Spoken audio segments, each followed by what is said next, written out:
po si Eric Cholo, 11 years old. Nag-a-apply nga po pala ako ng scholarship. Ito nga po pala ang aking lola na si Christy Montoya. Hello. Siya nga po pala ang nagpapaaral sa akin. At siya nga po pala ay may sakit sa pag-iisip. Pag-iisip. Ayip ka.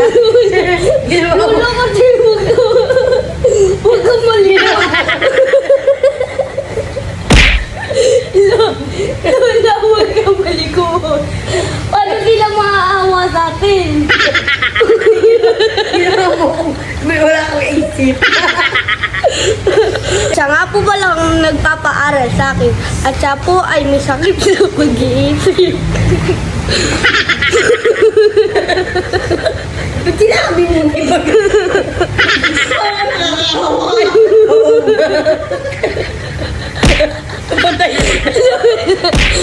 Siya nga po pala ang nagpapaaral sa akin. At siya po ay may sakit sa pag-iisip. Ang pinagkakakitaan po ng lola ko ay Huli na lang. Huli na lang. lola. At ang kinabubuhay po ng lola ko ay pagtitinda na lagi pong lugi.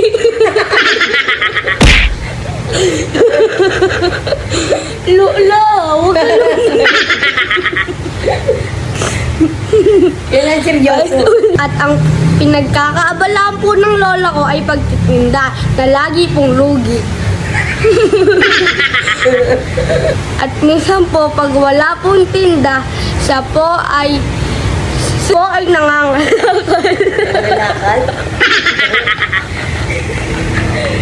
At minsan po, pag wala pong tinda ang lola ko, siya po ay nangangalakal tuwing gabi. At minsan po, pag wala pong kalakal, ang lola ko po ay namamalimo.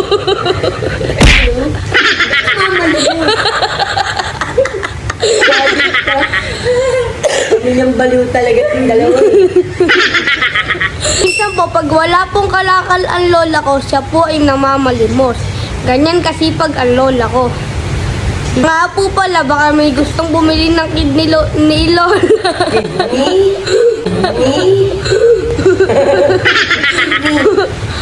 Ang kidney ni lola na pinagbebenta rin po sa murang halaga. Baliw. Tumawag siya, ulit talaga kayo. Pati kidney ko. Ganyan kasipag ang lola ko. Baka nga po pala may gustong bumili ng kidney ni lola sa murang halaga. Baka may gustong bumili ng kidney po ni lola sa murang halaga. Pang negosyo lang rin po. Sana po matanggap na po ako sa scholarship para hindi na po ibenta ni lola ang kanyang kidney. Maraming salamat po. Pati kidney ko bibenta niyo. Wala na ba kayo mabenta po? Tanggapin niyo itong scholarship ng apo ko. Napakatalino po nito. Grabe. Ang tindi. Pati kidney ko bibenta niyo. Buti ko si Mayor. Mayor! Baka gusto mo si Cholo, ibibenta ko na.